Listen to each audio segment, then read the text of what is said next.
In 2023, Dalio Education released a landmark report on the state of disconnected youth in the state of Connecticut. By compiling data from diverse and sometimes siloed organizations, they were able to better build an image of how many children were at risk or already disconnected from school or work. That number was 119,000, which is now the name of a commission created by CCM to engage experts and the public alike as we seek to reconnect these young people with a brighter future. Joining us today is Josh Brown of DOMUS and Andrew Ferguson of Dalio Education to talk about the foundations for this commission and why this work is important. Municipal Voice is the Connecticut Conference of Municipalities podcast in collaboration with WNHH LP 103.5 FM. I'm your host, Matt Ford. As always, be sure to give us a like and let us know what you're thinking in the comments. CCM's Municipal Voice podcast continues to present a key forum on important state-local issues. The views expressed do not necessarily reflect consensus views of CCM or member municipal leaders.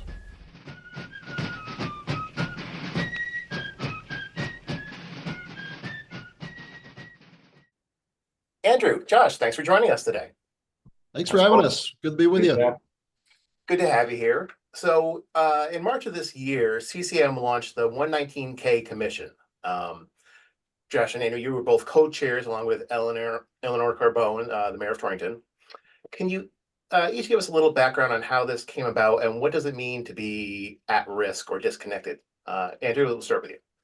Sure. So look, for a long time, folks in Connecticut have known that we have a crisis. We have a crisis in how our systems are too often not serving young people between the age of 14 to 26. We're simply leaving too many behind as a state. That's been known for a while. But really back this fall, it became even clearer to even more people in this state. And it started when Dalio Education, which I'm a co-CEO of, along with my teammates, principally led by Alir Coffey, who was really the leader of the work of the research that resulted in this report. When we published the report that said, look, we do have a statewide crisis. 1 in 5 young people are at risk of not graduating high school or have already disconnected from education and employment. That means you're at risk of not graduating high school if you're chronically absent, if you're struggling to pass the courses required to graduate on time, or if you're struggling with behavior challenge. If you're disconnected, it means you've already dropped out of high school, you haven't earned a degree, maybe you're presently incarcerated, or it could be that you have a high school degree, but you have no job and you're not currently connected to post-secondary education. That's what we mean by at risk and disconnected. And really this fall, that research created a moment where people started paying attention to what so many in the state have been saying for a long time. That led CCM, with the leadership of the organization, to say, look, we, CCM, want to convene forums in every corner of this state to bring people together, to raise awareness around the facts of how our systems are not serving all young people well. CCM convened 4 or 5 forums. They heard a lot from different corners of this state. CCM thoughtfully then took all of that input and started to think about, okay, what could we do? And CCM then said, look, we as municipal leadership, as the organization that represents every town in this state with municipal leadership, we ought to step forward too. And they did in the formation of this commission, and just so thrilled to be a part of it as a co-chair alongside Josh Brown. Yeah, all the the good info there turned into action. Josh, a little bit about how you got involved. Well, so my Josh Brown and I've actually been working in this field for the last 10 years in the nonprofit field for the last 10 years, trying to tackle this problem, disconnected and disengaged youth. Reason being, I was one of these the young people that we're actually speaking about today. Experienced a lot of personal lived experience. One being 14 years of my life. I was homeless. On and off, living in everything from shelters to cars to abandoned apartments, laundromats, you name it. This person's house, a room in apartments, emergency hotels. And through those 14 years of homelessness, a lot of things happened to me, and where I was, I fell through the cracks. I ended up in juvenile detention at one time. I got kicked out of all the public high schools in Stanford, and I had to graduate from an alternative school. And with problems such as homelessness, poverty, instability in the households, access to no resources.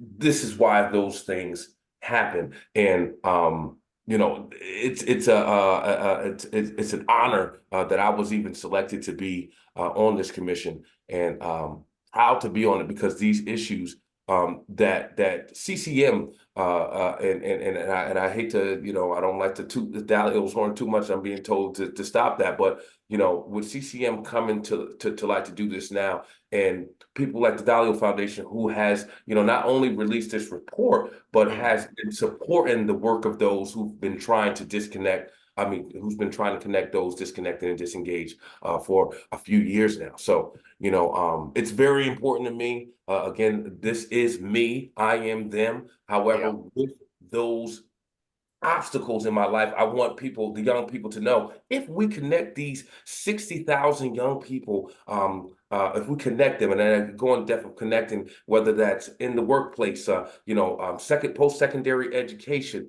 and then also investing in things like financial education as well, so they can know how to handle their money, and when making money, where it should go. We will be able to connect these 60,000 young people. They can be like me and own a home one day. I tell you, I was homeless, but I own a home now that I paid. And so, I don't want this to make this about Josh so much, but this is important. It's overall going to help our state. And when it comes helps to everybody. Yes, sir. Yes, sir, it does. Think about the investment, the return on this investment when you connect these 60,000. There's an economic argument to be had there as well. Absolutely. Now, Andrew, baseball season has started up again, and I remember some of our meetings, you had a really interesting way to describe how many young people 119,000, one in five in Connecticut is. Could you share that? Yeah, so let me describe it in two ways. So 119,000 young people, right? Imagine if you walk to the center of Yankee Stadium at the pitcher's mound, look around the expanse of that stadium, right? It's filling that entire stadium, and it's filling Fenway Park, and you would probably still have some young folks that are waiting to get into either stadium. It's that large. It's also, if every one of the 119,000 were to literally hold hands, lock arms, they would reach across the state. We've actually calculated that. Like, that is how many young people we have living in this state, growing up in this state with incredible potential, and yet our systems are not working well for them. We say a lot that we have 119,000 reasons to hope, 119,000 reasons to act, right? Josh's leadership is proof of that. And the young folks I taught as a New Haven school teacher, they are proof of that. There's so many more. And that's why we've just got such urgency to this work, such promise in it, and why we're just, really, Josh and I each feeling so lucky to be a small part of it. Why disconnected youth? Why now? Does this have any timing, have anything to do with the COVID pandemic? Well, I'll say, follow you. One thing, and I'm going to let Andrew come right after me. Why not now? Number one, and if not now, next year we're going to have another 10,000 disconnected and disengaged, and then the year after that we'll have another 10,000. So if we don't address this within the next if we don't close this gap within the next 5 years, we're adding on 50,000 to the already 120,000 that are disconnected. That's 170,000 youth that are disconnected. Now, what burdens are going to become on the state? People, the access going to social services program. I mean, we're probably going to exhaust those resources if we don't stop this now. So it's imperative that we tackle this issue now, head on. And some of these problems, as we know, existed pre-COVID, and yes, COVID came, it made people, it made it a lot worse. One example is we asked children to get up and do what we're doing right now and get on a Zoom and sit there for 6 or 7 hours a day, and they were already disconnected and from school, and now you're telling them to sit in front of a Zoom and sit there and be still and do their work. And how successful was that? So we're asking young people to do it, and it's hard for adults sometimes to come together and sit on a Zoom. So pre-COVID and after COVID, it got worse. It keeps going. Andrew? Yeah, I mean, it's so well said. Just build on that a little. The context is, there have been so many people like Josh, like myself, like so many teachers and nonprofit leaders across the state that they have been doing this work for a long time, right? And so some of the pieces that have started to join in these efforts that have been really going on for decades is, as Josh touched on, COVID. This crisis certainly has happened far before COVID, but COVID really brought it home to a large number of folks that before it was largely invisible to. That mattered because it helped to expand the base of folks that were aware of this. The other pieces are like there are other organizations that are doing their part to contribute towards solutions. So under the United Way's leadership, the Campaign for Working Connecticut, right, they are actively advocating for solutions in response to this crisis at this moment. And the other piece, why now, is look, municipal leaders have stepped forward. This commission is comprised of 15 commissioners, 12 of whom are elected municipal CEOs, 6 Democrats, 5 Republicans, 1 independent, from Canterbury, Connecticut to Stamford to New Haven to Hartford, right? And everywhere in between.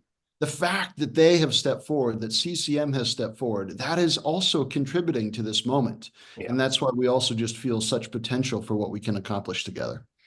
Yeah, and I think that variety speaks to the fact that this isn't just like a big city problem or a small town problem. It's everywhere. Every town in the state is touched by this. Yes. CCM, after looking at the information in the report, was moved to hold roundtables throughout the state to further build the story around at-risk and disconnected youth.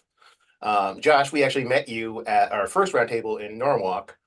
Tell us what brought you there and why this issue is important to you.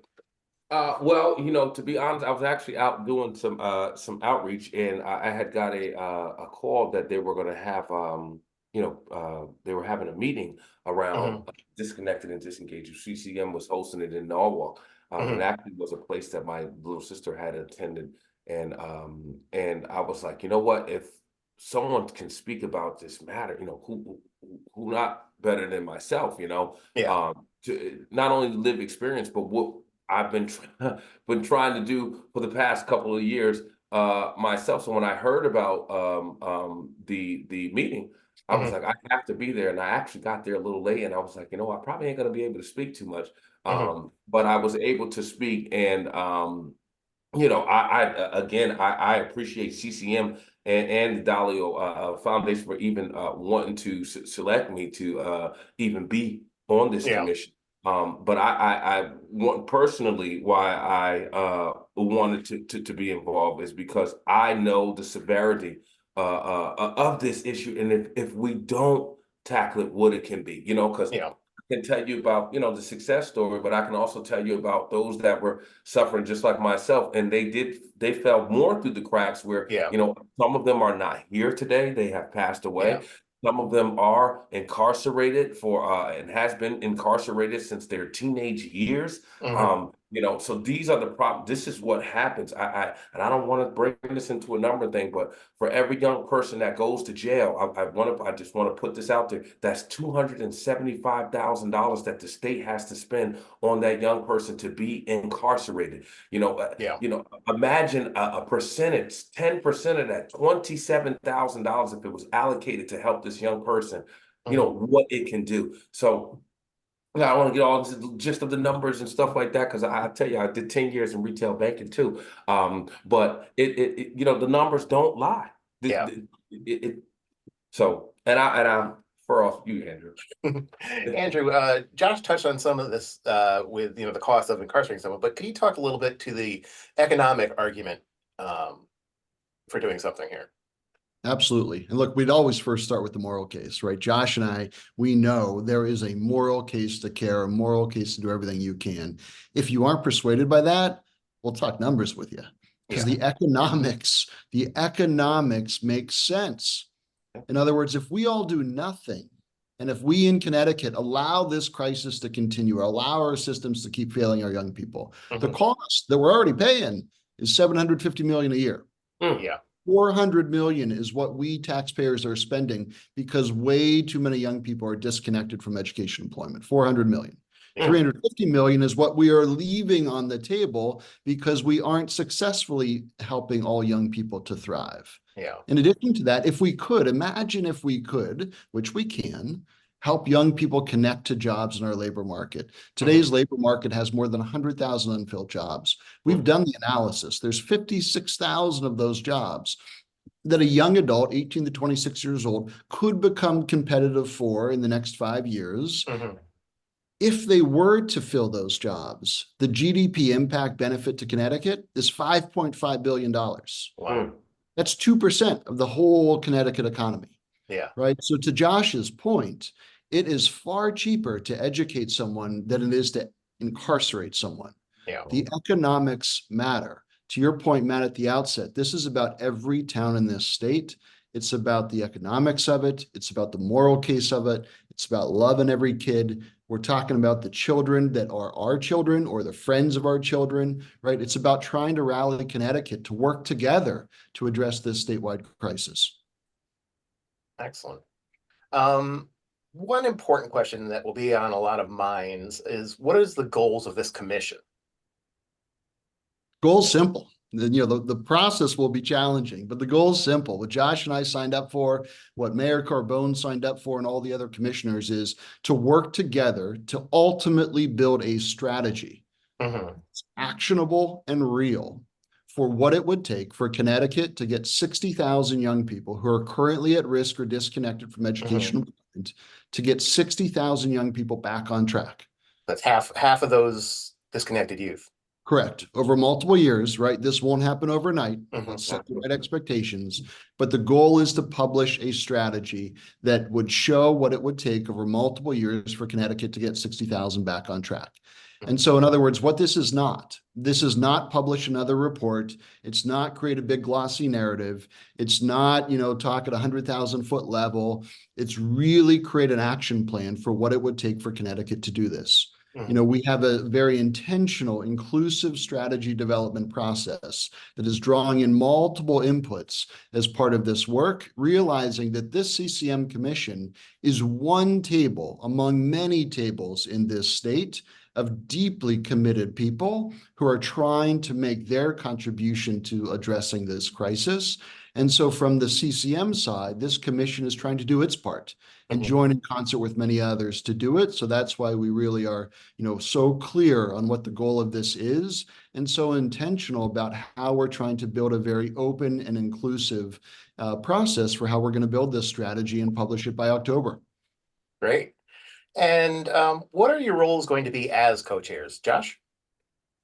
Well, so right now, my role as the co-chair is actually I was about to say forming these youth roundtables. Actually, having these roundtables going back to the youth. For instance, we have a youth roundtable that's coming up very soon in Waterbury. We're doing with the Waterbury POW. And it's going back and getting the input from the young people where they're at. And I've been blessed by this commission to really head that and lead that effort. We have two that we wanted to, but to do that. But with that being said, we might stretch that to about 3 or 4. Because the young people's voice is important, letting young people know that there are people who do go through these things, but there is alternatives and there's ways out of this where you can become self-sufficient. And I hate to keep throwing the word success out there so much, but you can become a success. A lot of times people say to me like, well, why don't you take yourself as a success? I said, because I'm not finished in what I'm doing in life. When I work in progress. Yeah. I'm telling you, when I was tapped for this right here, I said, now I have the ability to help thousands. Then I can say, okay, well, I was a success, because it's not always about like where you can get to yourself, when you can get to a place and then go back and help others and bring them with you, it's a I can't even tell you the feeling, I can't even tell you the young people I was hiring in the bank for years, or going out into the community, financial literacy and things like that, and just it's so much. And I know we got so little time in these months, but this next 5 years though, it's very, very, very important, Very especially. exciting stuff. You are listening to the Municipal Voice on WNHH 103.5 FM. CCM and really this commission is built around municipal leaders. You each come from the nonprofit world, although Andrew, we know you were a teacher in New Haven in the past. What has it been like working with mayors, first selectmen, as well as our own executive director Joe DeLong as you kind of navigate this commission? Yep. So, I mean, we've, from the roles that I've worked with a lot of municipal leaders across the state, Republican, Democrat, small town, large town, various different issues.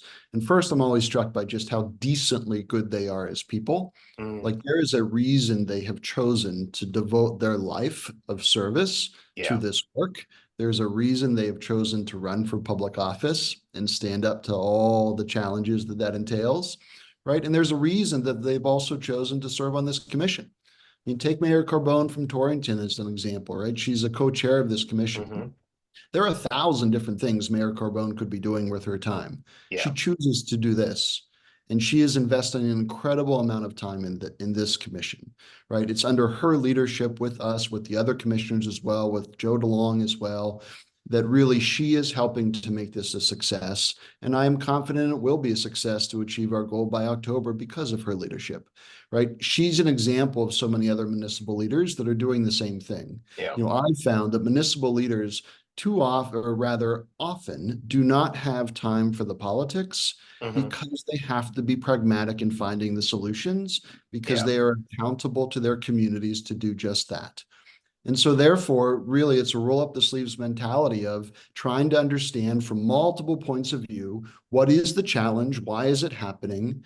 And then how can we address it? How can we address it together in ways that certainly is responsive to a statewide need, but also is customized to the needs of local communities and towns, recognizing that each community is different in many respects.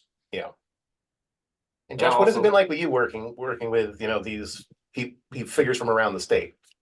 Yeah, and I said it in the beginning, and I was like, I've never really been into the politics, and I was saying that in the beginning. But what I have found out and learned in this commission, the how important these municipal CEOs are taking this issue, and I'm actually taken aback and kind of blown away and commend them on it. As Andrew was speaking about Mayor Carbone, she has attended every meeting. She's been very, very, very. She has they have shown, and to keep just to be clear, that they care, and then when you have these municipal CEOs who do have, I mean, their time is really constrained. There's a lot of things that they're doing. They are the CEOs of their respective cities or towns. But the time that they're taking and the input that they're taking from others to help to fix this issue and to tackle this issue, I feel it's great, and my hat's off to them and to the CCM team as well. Because I said this in the beginning. I told Andrew, I said, I don't know how this is going to be like working with people with politics and stuff, because I'm not a politician, and I might say or the wrong thing, or they might say something I don't like it. It's like, and that just hasn't happened. It's been a collaborative effort, really, to get these young people, these that 18 to 25, but. And as we're looking at these young people, these municipal CEOs has also been looking at families, So when we're talking about these young people, and I can just speak from personal experience, if I was suffering that and it was two other people in my household as siblings, my brother and my sister, I also had a mom. So it was four of us, that are going through this, and they're looking at the whole picture and taking this matter very serious. And I have nothing but great things to say about it. And that's coming from the non-politician, I tell you. Yeah, you don't have any reason to lie about that. No reason to. Matt, can I just add one other piece to this? Because I think it's both, from our experience of working with CCM and Joe and the team at CCM, but also the commissioners that are part of this commission is, none of us think we have all the answers to this. Yeah. And so that's why we've also been so intentional to try to say, look, we are clear on what the goal is, build a strategy to get 60,000 back on track. And we are now starting to roll out what the process is to achieve and develop that strategy. Mm-hmm.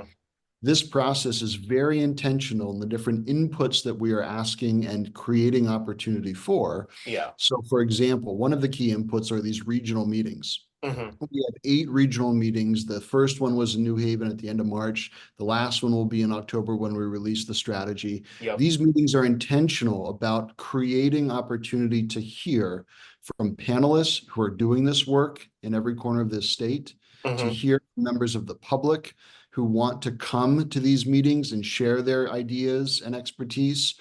That's one of the ways in which we're getting input. To Mm-hmm. Josh's, he's organizing youth roundtables that the Yeah. commission is going to community. That's another way. There are other ways as well that input will be gathered as part of this process. And that to me just all comes back to who the leaders on this commission are and their recognition that together we must find ways to address this crisis. And we must do it by listening to those who have direct experience in living it and Yeah. also working to address it. Yes, because at these meetings, the 119 Commission is inviting public comments for people to come up. Not only that, but we're also inviting them to do testimonials through our commission's website. So if they can't show up in person, they can still submit that through the website. But why is hearing from the public so important in this instance?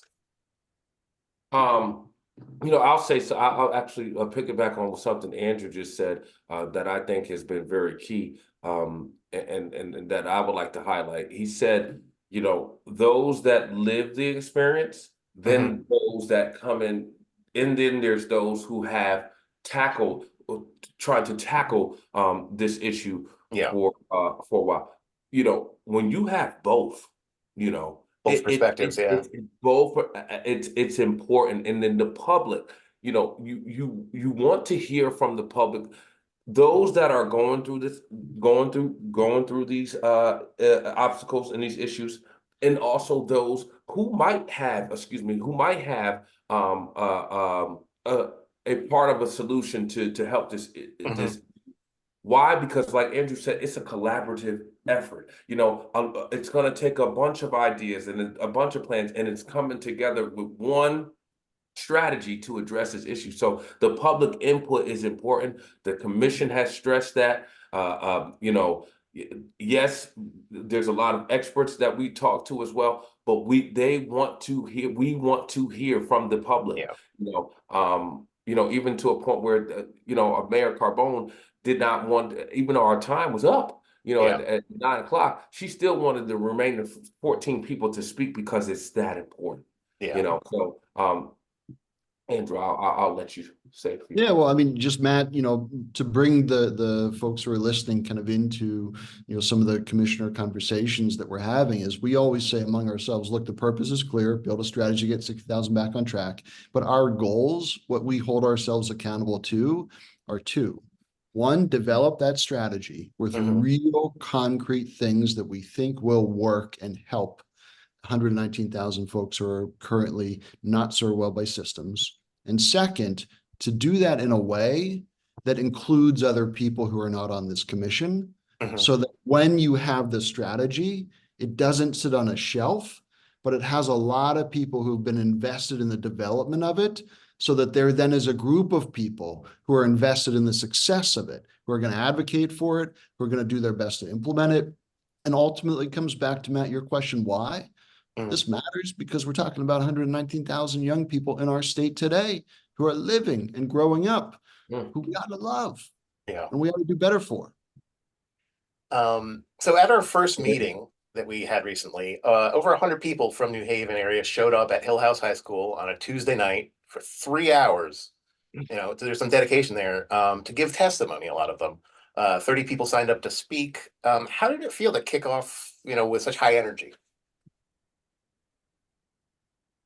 Well, it felt great. The turnout also shows the importance again of this and how important people are taking this issue. That was a key highlight for me. And again, this is like my first round table and first commission that I've ever been on. So I was a little I wouldn't say happy because the reason why I say happy, because it makes you feel good when people actually want to come out and tackle this issue, and it's not just something that people are trying to kick under the rug or just think that it's just something that we're just talking about. Yeah. And, you know, to add to that too, Matt, it's more than 2,000 people have actually watched the video recording of that meeting from start to finish, 3+ hours. Yeah. Far more have watched different parts of the 3+ hours. And so this is being seen and heard by a large number of folks, which is important because I think that helps us build momentum and helps us raise awareness under the basic idea that if more people know, more will care. If more care, you have a stronger will to act. And all in furtherance of the mission of helping young people to get back on track. And so I thought it was, you know, a good start in that regard. But at the same time, you know, we are always asking ourselves the question of who isn't here that needs to be. Right? So who couldn't come out to New Haven on a Tuesday night? And part of the work of this commission is to make sure that we're also creating opportunity and space for them to be included, and for, in some cases, the commission to go to them.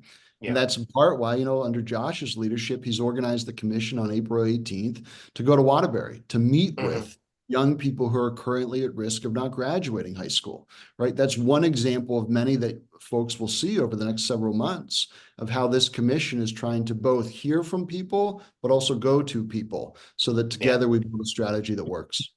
Josh, you know, you started as an attendee at our first roundtable to being a panelist at the last roundtable before this started, and now you're, you know, on the committee. It's clear that your story resonates for people because it gives people hope. It shows there's, you know, with the right tools, disconnection is not the end of somebody's story. Right. At the last roundtable, you said there's a lot of me's. Tell us what you mean by that, and how do you give those kids hope? So when I say me, I have a folder that I keep on me when I I know people be thinking I'm crazy sometimes, but I keep a folder on me, and in my folder is my high school transcript, and in my folder is a few other documents that I keep on me. Why? And you'll say, well, why the high school transcript, and why when you say these are me? The first 3 years of my high school, and it tells you on the transcript, is all F's instead of one class, which was a D that I got in for English, and a D I got in social studies. To be honest with you, I think that my English teacher there was just being nice because I had too many absences. Anyway, I had almost 400 absences in just high school alone, and a lot of that was due to the homelessness as well. But that being said, you know, I also carry around on me 2 other documents, and I'll just throw them out there, where I was the banker of the year in 2012. When I worked for RBS Citizens Bank, and when I have the deed and the paperwork of me paying off my mortgage. And you say, well, why is that? Because when I tell you that, yes, you can be homeless, but you can go own a home. Yes, you can be poor, but you can get connected to a job where you can make a livable wage, where you don't, I'm not saying that you're going to probably be rich off the bat, but with hard work, you're going to be able to be self-sufficient. Also, you know, you can go into this workplace and inside of a place like a bank. And I just graduated from an alternative school 5 years ago to become the banker of the year, beating out 22,000 other colleagues with my work. And I say to people, and I tell them, I say, so tell me what I haven't experienced, right? That you're experiencing now, that you can't do what I'm doing. And you know, a lot of them sometimes they'll tell me like, well, I didn't even know that you even went through that, because I know you got like, and I forgot to admit, I got a little trucking business. I don't want to not boasting about myself, but you know, well, I thought you had some trucks and you had a house, and I know you always talk about stuff at DOMUS, but I wouldn't have known. And it's let you know that there's a lot of people who suffer from these things, but there is a way out, and you can become a success. You know, your circumstances don't define you, really. Right, without the and I say this again, this is nothing against any type of social services programs or you know, cash assistance, things like that. But my mother and my family, we had to deal with a lot of these issues without the assistance of the government. And why do I say that? You know, DCF, we would have had to be involved to be involved with DCF, you would have to give like your address, you know, and if you don't have an address, you're automatically, you're homeless, they'll come and, you know, you'll be removed, things like that. Where we would have been in the foster home. So my mom did not take cash assistance. She didn't get things like Section 8 public housing, you know, and something as little as Husky insurance. Why the fear of that the government is going to come and take her kids? And I do get it, but I also explained to people, it was a lot of things that I learned through that as well too. You know, so, and I nothing against those programs, Yeah. but however, you can make it without the assistance of those programs. Come on. You are listening to the Municipal Voice on WNHH 103.5 FM. One thing people might want to know, maybe even folks in the New Haven area who missed the first meeting, is how do they get involved? Are you looking for more experts? What are you looking for? Yep. So I would say, several ways. One is if you go to 119kcommission.org, that's the commission's website. And that's a great way to, one, learn about where the next meetings are. The next meeting is going to be in Mansfield Town Hall at 6 p.m. at the end of April. Okay. There's a way to go to the website, again, 119kcommission.org, sign up for the meeting, sign up for regular email updates from the commission. If you wish to provide public testimony, you can also go to the website and do it that way as well. Second is, in New Haven's case, because you mentioned the city, right? Mayor Ellicker, he is a member of the commission. Reach out to Mayor Ellicker in this case. And tell Mayor Ellicker your ideas. Ask Mayor Ellicker to host a forum to raise awareness around these issues. I think all of those are some of the many ways in which people can become involved in this commission. With dozens of people already submitting testimony through the website and at the first meeting, how is it going to be compiled? What should people come to expect to come out of all this? Yeah. So what will come out of all of this is a strategy to get 60,000 young people back on track in Connecticut over multiple years. That's what this commission is going to produce. How are we doing that? You mentioned the public comment and testimony. So all the testimony that's submitted through the website is currently posted on the website. So if you go to 119kcommission.org, you too can read the testimony that's posted there. We read personally all of the testimony that is submitted. Second, the public comment. We listen to all of the public comment that is offered, whether it be through the regional meetings, whether it be through the youth roundtables that we'll participate in. And we're getting all of this input, as well as so much more. And then together as a commission, we're compiling it all together to try to make sense of what are all of these ideas. How could they be organized together to form a coherent, actionable, real strategy to get young people back on track? Throughout the next several months, we'll provide updates about how the commission is progressing in its process to develop this strategy. We're just getting started. We just had the first meeting a few weeks ago. We're, planning hard for the next meeting at the end of April. But very much that's how we're trying to gather this input. Josh and I, Mayor Carbone, and so many other commissioners are personally going through all of it. And then together we're organizing it to form a strategy. Josh, what would you add for that? It's, you and I have been together almost every day or every 2 days together since the last several months here. We've been working hard, but how would you answer? I mean, to be honest with you, Andrew, you answered it. And it's key that this strategy is implemented once we put it together. The importance, there's 169 towns and cities that are going to have access to this strategy, and putting this strategy together. Again, we said before, it's not just a big city issue. This is an issue that is going on in every town and city in our state. Yeah, and to underscore too, right, just Josh and I touched on earlier today, right, how much we admire and respect the municipal CEOs who are serving on this commission, because again, they have 1,000 different things they could do with their time. They choose to stick this way. Josh and I are not elected municipal CEOs, but we also have 1,000 things we could do with our time. You're busy choose people, to serve this way. Like, I know I can speak on behalf of Josh that the two of us, this matters to us. Yes. For a bunch of reasons, it matters to us. We're serious about this. And we're serious when we ask people, what are your ideas? When we say we want public comment and testimony, when we say we want to learn from young people, we're sincere about that. Absolutely. We know what it feels like to be asked for ideas, but really not to care about what you share. That ain't this. Right? We are doing the best we can to gather broad input, sincerely consider it, figure out how to pull it together in a strategy that has a bipartisan, pragmatic consensus behind it, and ultimately lead to why we signed up, which is help young people to get back on track. Right. Well I, said. I couldn't have said it better. Typically, we like to end each episode talking about the future.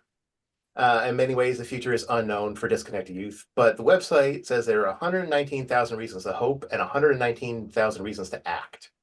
What are each of you hopeful for, and what do you think do you think the state is ready to act?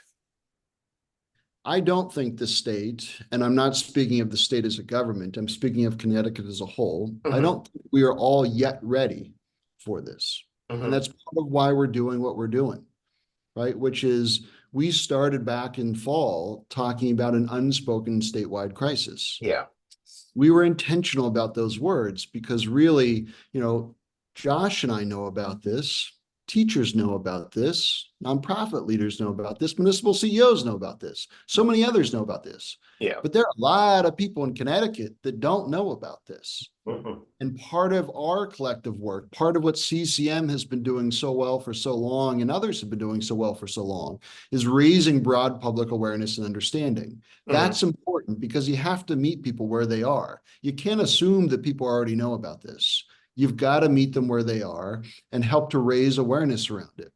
We found over time that when you do that, more people will genuinely care about this because they'll see that it is something that is statewide impacting every town in this state. They'll see that if it's not about their kid, it's about the friend of their kid, or it's about their kid who happens to be a public school teacher in a community, or it's some other direct connection. They'll see that. They'll Yeah. also see that this crisis is actually about something that already aligns with their existing value set. In other words, we don't have to persuade you to believe something you don't already believe. Mm. We just have to help you see how what it is you care about, what you value, it's actually part of this. Yeah. This is the big tent thing. This is something that affects nearly every issue. And so we just have to build that coalition, build these bridges across Connecticut so that then together Connecticut becomes more ready more quickly to do something about this crisis. And so that's why we're really trying to do this in such an open and public way. Hmm. So it's as much about building the strategy as it is about the process of doing that, Yeah. right? We will all end up in October far better informed about this work than we started a few months ago. Hmm. That's deliberate. And that is how Connecticut ultimately will become more ready with stronger will to have significant action about this work because it's going to be no easy feat to get Yeah. 60,000 young people back on track over multiple years. The system today is not built for that to happen, right? We need to work together to ultimately change these systems so that they are better supporting young people across this state. That will take a lot of work. It's going to take a lot of learning and iteration. It's going to take a lot of consistent, committed dedication. And it's ultimately going to take, a lot of collaboration so that folks, can find consensus and work together and ultimately love all young people in this state. And so I'm hopeful that that's going to happen. The reasons I'm hopeful is because of what I've seen and see every single day in this state with heroic people working so hard, whether they be young people themselves, whether they be people who are serving young people. I'm hopeful because of the commissioners I'm just so lucky to serve with. And I'm hopeful because of the two co-chairs that I'm lucky to work alongside in Mayor Carbone and Josh Brown. I just feel very fortunate to be a small part of this process and it will succeed. Definitely. It So will Josh, what are succeed. you hopeful for? I sometimes they say I'm a little overly ambitious. I hope that we're able to connect more than 60,000 kids and maybe reach that 70,000. Yeah. In the state. This is only going to empower our future. This is our future. Like Andrew just stated as well, whether it's your kid, Hmm. you don't have to, it's some, or whether you're looking at it as somebody else's kid, these are children. These are Yeah. kids. This is our future. Yeah. 120,000 can wind up being 200,000 very, very, very quickly Yeah. if we don't tackle this issue. And I'm telling you, 200,000 young people, 119,000 is already crazy, Yeah. but 200,000 young people being disconnected, we're going to have a far worse problem. And I will say this, and I will say it for the record, it shouldn't be happening in a state like Connecticut with the Hmm. access to the resources that we have, with the workforce the development piece of Mhm. the workforce that we have here. The way that the programs and the other resources that we have here in the state of Connecticut, it shouldn't be happening. Yeah. So, I want we're going to start here in Connecticut, and I am ambitious, and I really feel that once we get this together within these next 8 months, next 7 months to get this together, we can have a plan to roll this out nationally. Yeah. So when they start seeing within this 5 years, once we tackle this can become a national model. Yeah. Again, there's people that's coming together from the private sector, and there are municipal CEOs that it might become where they're state CEOs and governors becoming the state reps and senators, that we can give them a model to follow for it to be nationwide. And I will just end it with this. It's going to get done here. Again, I appreciate the commissioners that I'm on, the municipal CEOs, and the two chairs that I serve with. Again, Mayor Carbone from the city of Torrington, and here Andrew Ferguson from the Dalio Foundation. I'm again honored for this mission. I know we're going to get it done, and that's all I have to say. Great. Look, and Matt, too, just last word is, just thank you to the CCM team. Joe Yes, thank you. I executive director, he's an incredible partner. He is, fantastic in his leadership. And I also just want to thank, George, Ron, Donna, Rich, right, yourself and other colleagues. Just the folks at CCM have also really stepped up in a significant way for a long period of time. And you really just want to acknowledge all team members at CCM who are contributing toward this, because really, they are playing a really important part in joining this effort, leading this effort to ultimately achieve this goal. Yeah, So, I mean, we think it's a really important issue for us to address. If I can say one last thing too, just a second, when you said too about CCM, I wanted to throw this out there. When you mentioned Joe DeLong, who's the executive director, me and Joe talked back in November about some of these issues and a lot of these issues, and I remember him saying up at the Mohegan Sun, like, we're going to tackle this issue, and we're going to tackle this issue very, very soon. And it just goes to just speak to how important this is to not only just to the people, but to CCM and all the support that y'all have been giving us. So I wanted to throw that out there and shout that out there too, because I know I'm talking a lot about with the municipal CEOs and what we're doing as the chairs, but really, really, really, really hats off to CCM on everything you do. Like Andrew said, Donna, Andrew, Ron, Matt, yourself, Richard, Raphael. We appreciate it. Really, greatly appreciate it. Yeah, well, we know it's all part of a team effort that we all got to work together on this issue. So the next meeting is going to be in Mansfield at 6 p.m. on April 30th.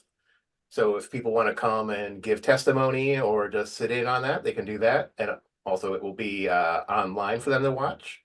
And they can check out more at 119kcommission.org. Well, Josh, Andrew, thank you so much for speaking with us today, and keep up the good work. Thank you. We'd like to thank our guests, Josh Brown and Andrew Ferguson. The Municipal Voice is a co-production by CCM and WNHH 103.5 FM. Christopher Gilson is our producer, Harry Draws on the boards, and I'm Matt Ford, your host. Be sure to check out our Facebook page and give us a like, and watch out for our CCM chat series on our YouTube page.